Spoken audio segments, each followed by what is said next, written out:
अस्सलाम वालेकुम class, welcome back. Last recording में हमने बात की थी डेफिनेशन ऑफ कैपिटल स्ट्रक्चर की, जिसमें हमने ओवरऑल बात की थी कि किस तरीके से आपके पास एक मिक्सचर होता है डेट का, प्रेफर्ड स्टॉक का और कॉमन स्टॉक इक्विटी का। ये परमानेंट लॉन्ग टर्म फाइनेंसिंग जो आप कर रहे हो, इसका जो भी प्रोपोर्शनेट आप रखोगे, उसके प्रोपोर्शनेट के अकॉर्डिंगली आपको कॉस्ट पे करनी पड़ेगी। क्लियर? आई होप सो यहाँ पे आपको डेफिनेशन समझ आ गई होगी। फर्दर बात करते हैं हम फाइनेंशियल स्ट्रक्चर की। The term financial structure is different from capital structure. Financial structure is quite different from capital structure. How and why we will discuss in later. Financial structure show the pattern of total financing.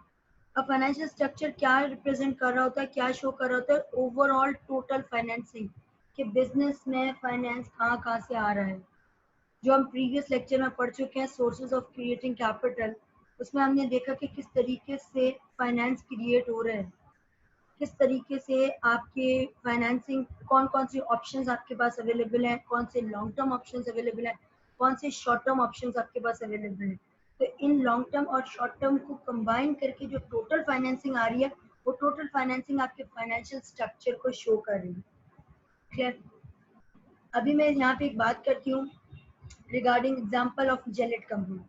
Gillette company overall worldwide MNC है, multinational company है। अब इसमें जब इन्होंने product बनाया तो Gillette razor का product था। इंटरनेशनली जब बाहर की दूसरी कंट्रीज में जब ये प्रोडक्ट बना तो एक आपने देखा होगा इसके जो रेजर का जो हेड है वो फ्लेक्सिबल है। जो इंटरनेशनल मार्केट्स में जब काम होता था तो इंटरनेशनली वहाँ पे पानी की कोई इश्यूज नहीं है, वो प्रोडक्ट वहाँ पे बहुत अच्छे से चला।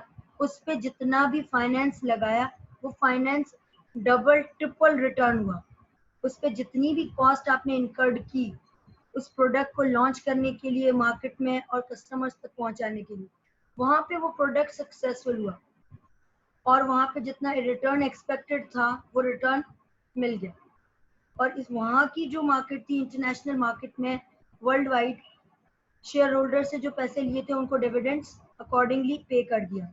अब वही प्रोडक्ट जब यहाँ पे आपका पाकिस्तान में जो और इंडिया में, बांग्लादेश में, श्रीलंका में, अब चाइना में, अब यहाँ के कुछ कंट्रीज हैं, तो यहाँ पे जो कंट्रीज हैं, इवन जो आपके रूरल एरियाज हैं इन कंट्रीज के, बांग्लादेश के, इंडिया के, पाकिस्तान के, यहाँ के जो रूरल एरियाज हैं उसमें जब जिलेट का ये प्रोडक्ट मार्केट में लॉन्च हुआ तो उनकी क्या वो प्रोडक्ट वैसा सक्सेसफुल हुआ?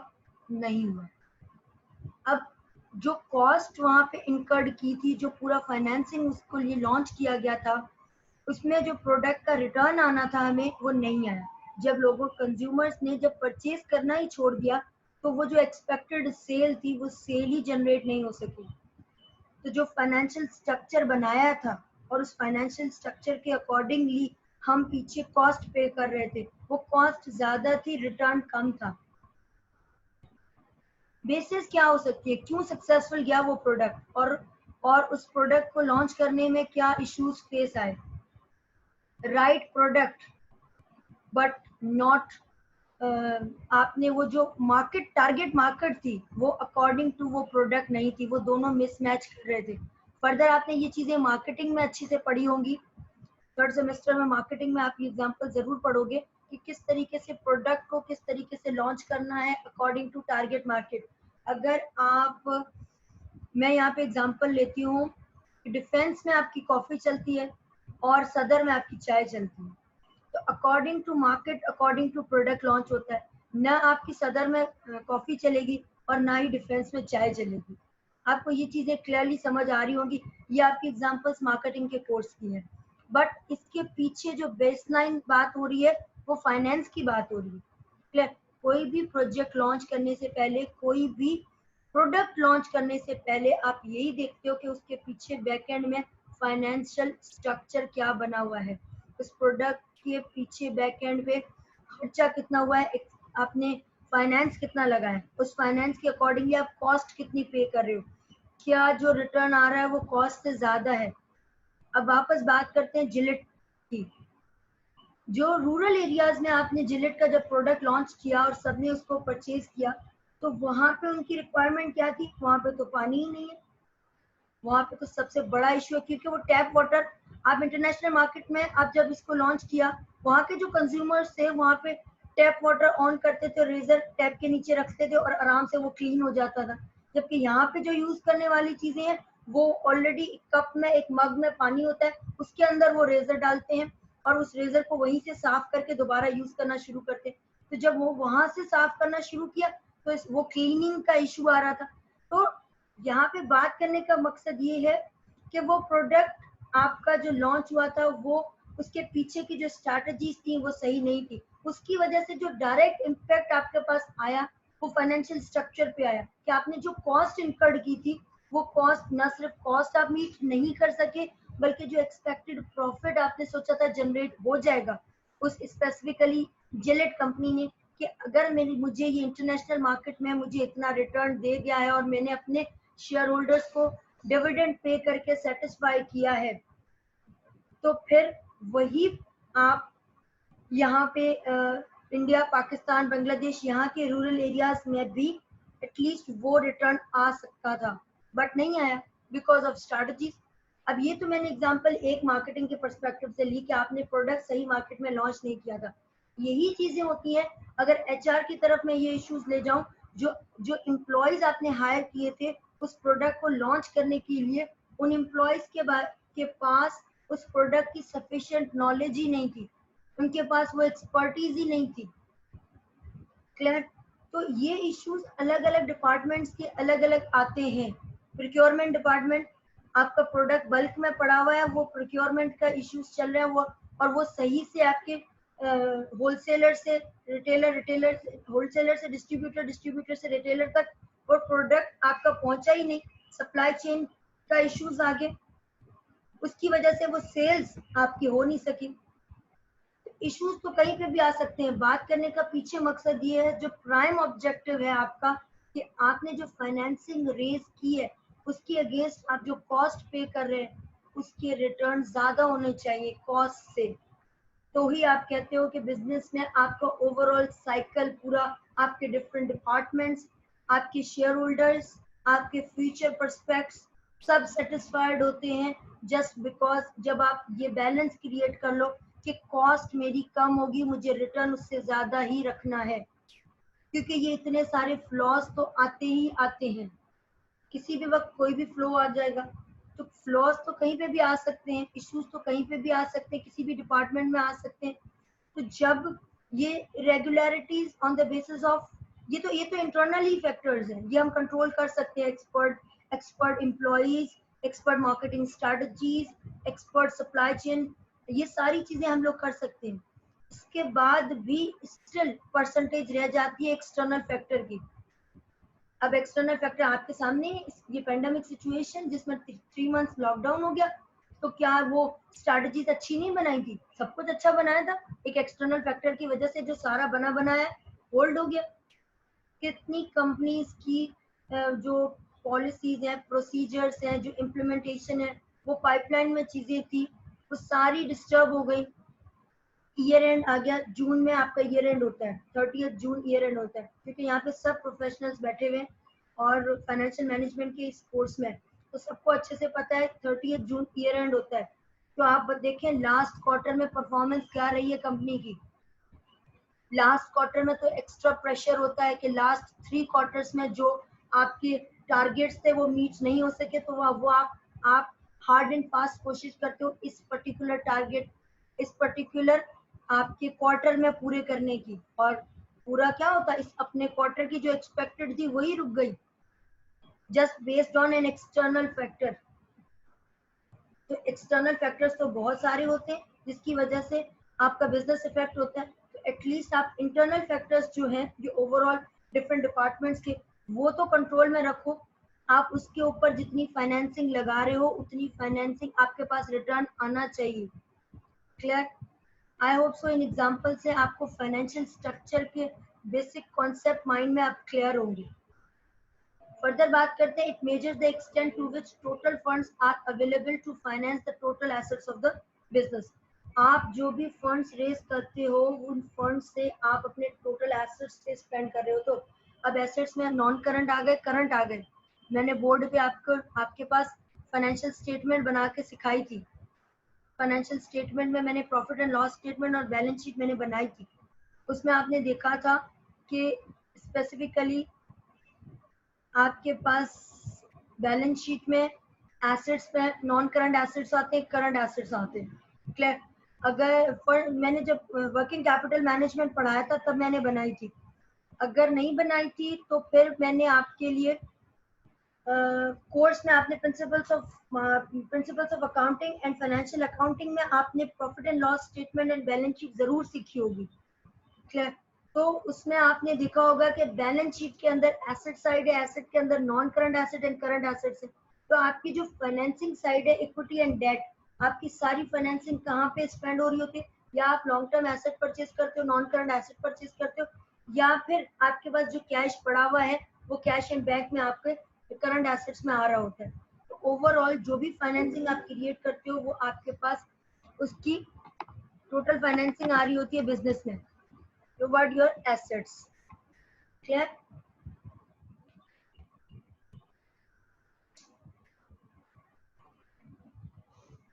फर्दर हम बात करते हैं आगे, difference between financial structure and capital structure. दोनों का डिफरेंस समझाने का मतलब यही है सबसे पहले कि इन कॉन्सेप्ट्स को समझना सीखो। जब आप इन कॉन्सेप्ट को समझते हो देन आप न्यूमेरिकल क्वेश्चंस अच्छे से परफॉर्म करते हो based on these examples. In example से आपकी केस स्टडी रिजॉल्व होती है, केस स्टडी को आपको समझ आती है। और इसके अलावा आपकी जो केस स्टडी के एंड में जब आप उनकी इंटरप्रिटेशंस लिखते हो, जब आप कुछ न्यूमेरिकल क्वेश्चन सॉल्व करते हो तो उसकी इंटरप्रिटेशन लिखते हो, वो इसी बेसिस पे लिखते हो कि आपको कॉन्सेप्ट कितना क्लियर है, आपको कॉन्सेप्ट डिफरेंट एग्जांपल्स के साथ कितना क्लियर हो चुका है। डन? अब आगे बात करते हैं difference between financial structure and capital structure की। Financial structure includes both long term and short term sources of funds. इसका मतलब इसमें डेट भी आ गया, इसमें इक्विटी भी आ गई, और डेट की शॉर्ट टर्म्स भी आ गई, लॉन्ग टर्म भी आ गई, सारी चीजें आ गई। फाइनेंशियल स्ट्रक्चर में ओवरऑल इक्विटी एंड लायबिलिटीज दोनों साइड्स आ गई। कैपिटल स्ट्रक्चर में सिर्फ और सिर्फ लॉन्ग टर्म सोर्सेज आती है, वो लोन, वो इक्विटी जो आपने मोर देन 1 ईयर आपने क्रिएट किए।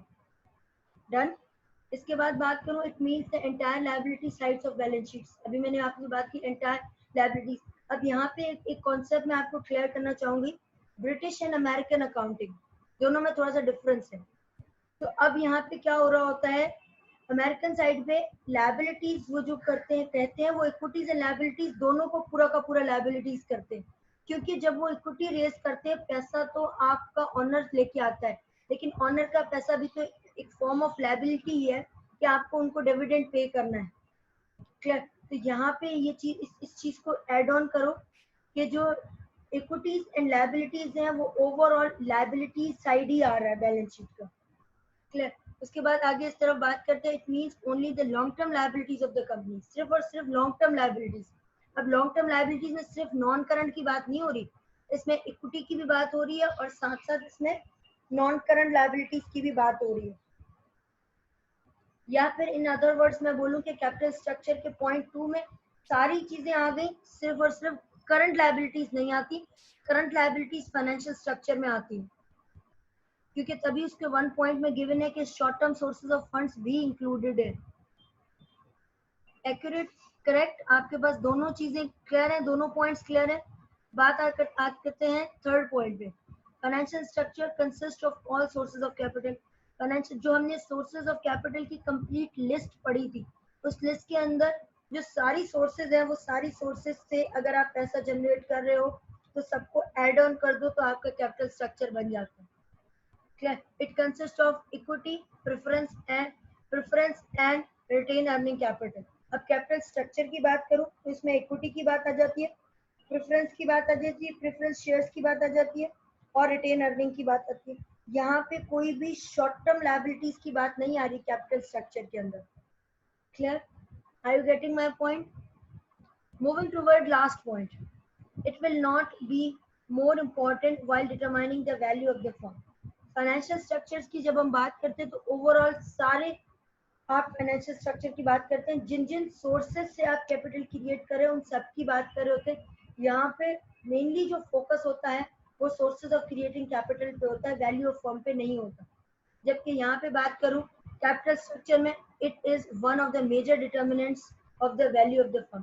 कैपिटल स्ट्रक्चर बार बार फोकस करने का मकसद ही यही है कि आप अपने कंपनी की, आप अपनी ऑर्गेनाइजेशन की वैल्यू इंक्रीज कर रहे हैं, आप अपनी फर्म की वैल्यू इंक्रीज कर रहे हैं। वैल्यू इंक्रीज कैसे होती है? जब आपके शेयर होल्डर्स सेटिस्फाइड होते हैं, उनको आप डिविडेंड पे करते हो। बहुत सारी ऐसी कंपनीज होती हैं, बैंकरप्सी का कॉन्सेप्ट कैसे आता है? बहुत सारी ऐसी कंपनीज होती हैं जो जिन्होंने last 2 years 3 years 4 years dividend pay कर दिया, ठीक है। अब 5th ईयर पे उनका प्रोडक्ट लॉन्च हुआ और उनका एक्सपेक्टेड रिटर्न मीट नहीं हो सका, based on number of reasons जो हमने अभी पिछली एग्जांपल में डिस्कस की।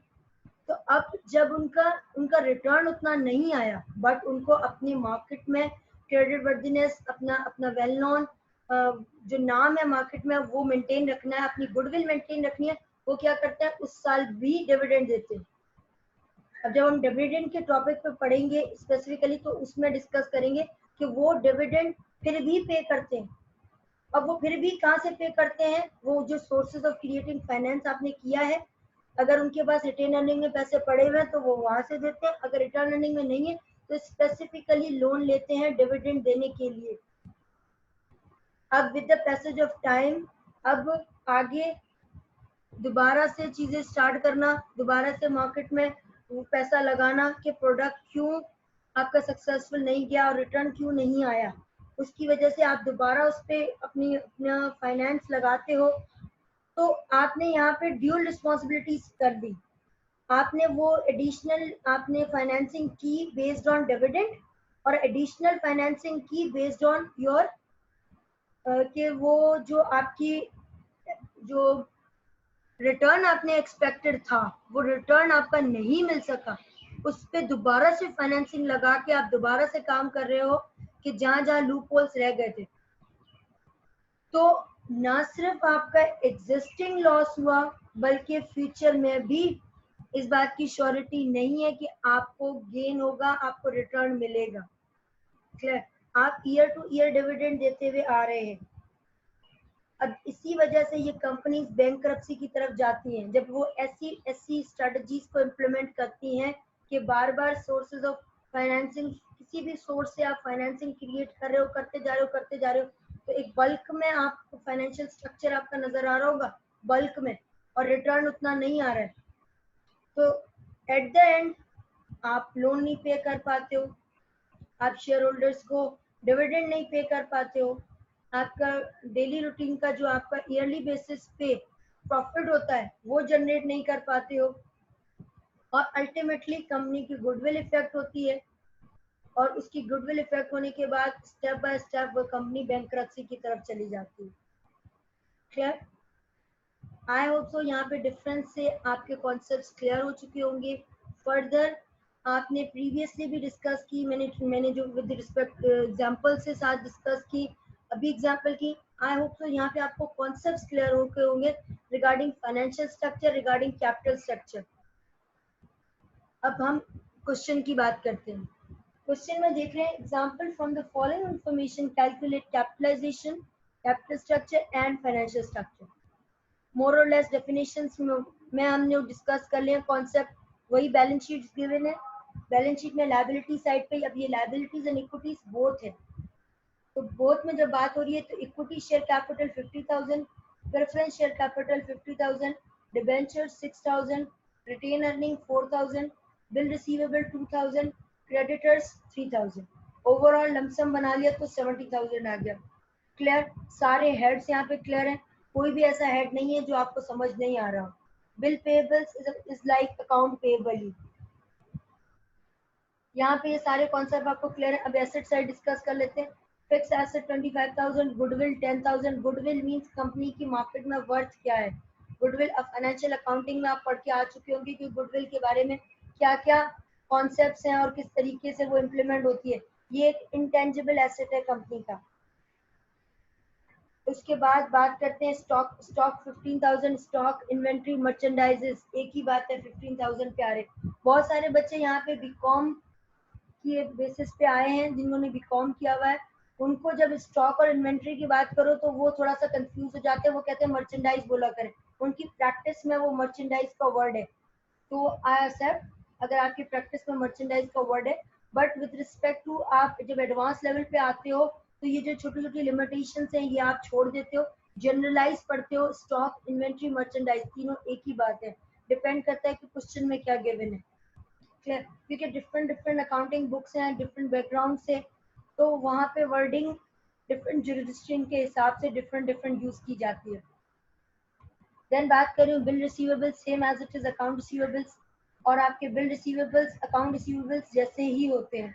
Then debtors is your actual account receivables 5,000, cash and bank balance आ रहा है 10,000। आई होप सो यहाँ पे आपको बैलेंस शीट के सारे हेड्स क्लियर हैं, आपको अच्छे से समझ आ चुके हैं। अब हम क्वेश्चन अटेम्प्ट करते हैं। सबसे पहले हमें कैलकुलेट करना है कैपिटलाइजेशन।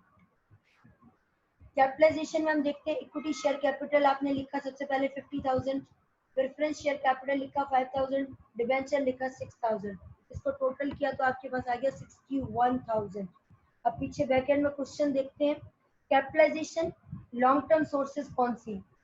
लॉन्ग टर्म सोर्सेज, और स्पेसिफिकली कैपिटलाइजेशन मींस कैपिटल कहाँ से लेके आ रहे हो। यहाँ पे हम एक्सटर्नल सोर्स की बात कर रहे हैं।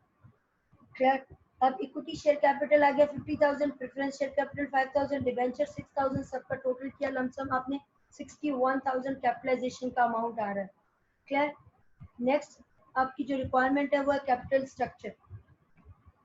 कैपिटल स्ट्रक्चर की मैं बात करूं तो कैपिटल स्ट्रक्चर में आप कर रहे हो कैलकुलेशन ऑफ कैपिटल स्ट्रक्चर। सबसे पहले sources, amount and then proportion. Sources आपकी सबसे पहले इक्विटी शेयर कैपिटल है 50,000, और preference share capital 5,000, debenture 6,000, retain earning 4,000, total आपका अमाउंट आ गया 65,000। क्लियर? समझ आ गई बात? अब आप यहाँ पे सारे लॉन्ग टर्म्स ले रहे हैं। कैपिटल स्ट्रक्चर के डिफरेंस में जो पॉइंट गिवन है यहाँ पे point number 2, it means only long term liabilities of the company. तो जो लॉन्ग टर्म आ रही हैं वो कैपिटल स्ट्रक्चर में कंप्राइजेस कर रही हैं।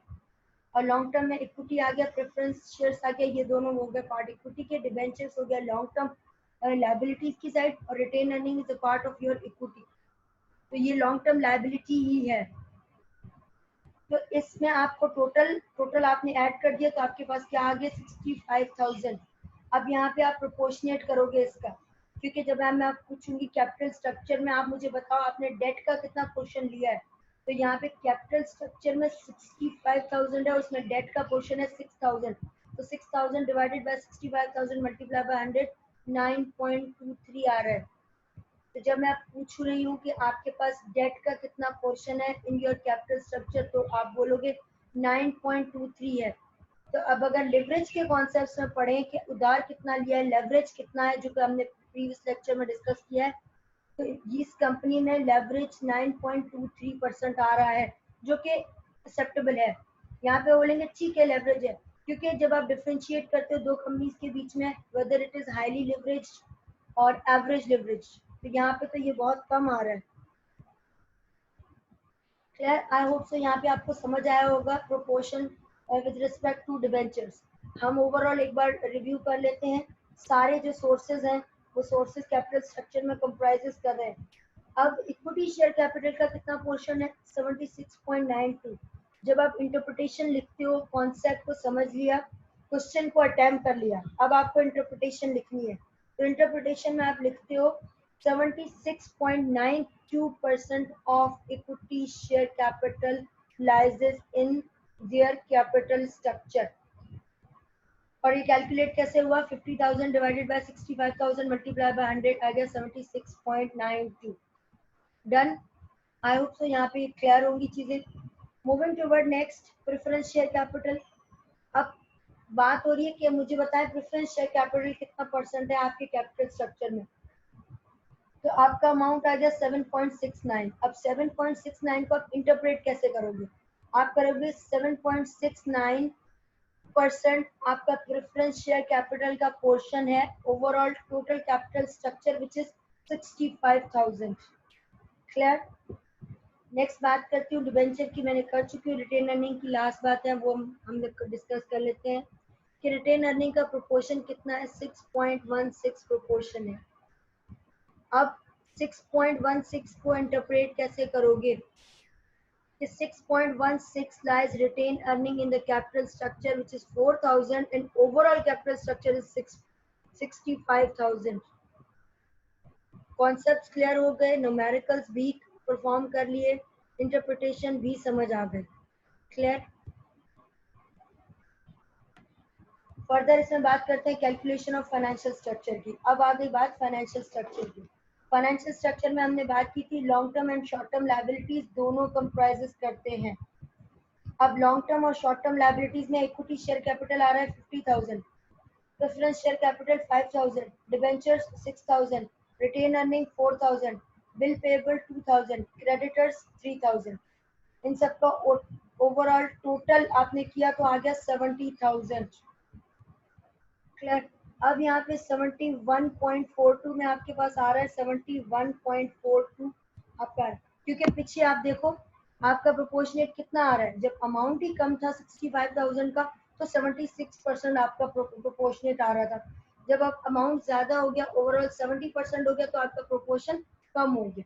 जब आपका वही चीज है, इक्विटी शेयर कैपिटल वही चीज है, वो अमाउंट भी वही है 50,000, बट बेस्ड ऑन प्रोपोर्शन हम डिस्कस कर रहे हैं कि कैपिटल स्ट्रक्चर में इक्विटी शेयर कैपिटल का कितना प्रोपोर्शन है और कैपिटल और फाइनेंशियल स्ट्रक्चर में इक्विटी शेयर कैपिटल का कितना प्रोपोर्शन है। क्लियर।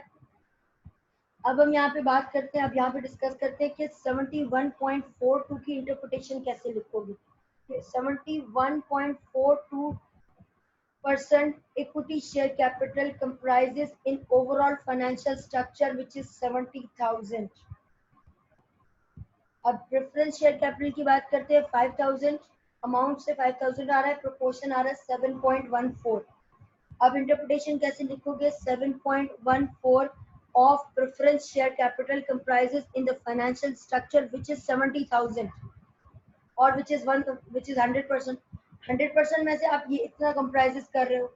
आपको समझने के लिए मैं आपको वैल्यूज भी बता रही हूँ और आपको परसेंटेजेस भी बता रही हूँ कि ताकि आपको समझ आ सके। व्हाइट बोर्ड पे करती तो मैं बार बार आपको पॉइंट आउट करती, सर्किल से, स्क्वायर से, बार बार में, तो आपको वो चीजें समझ आ रही होती कि मैं किस चीज की बात कर रही हूँ।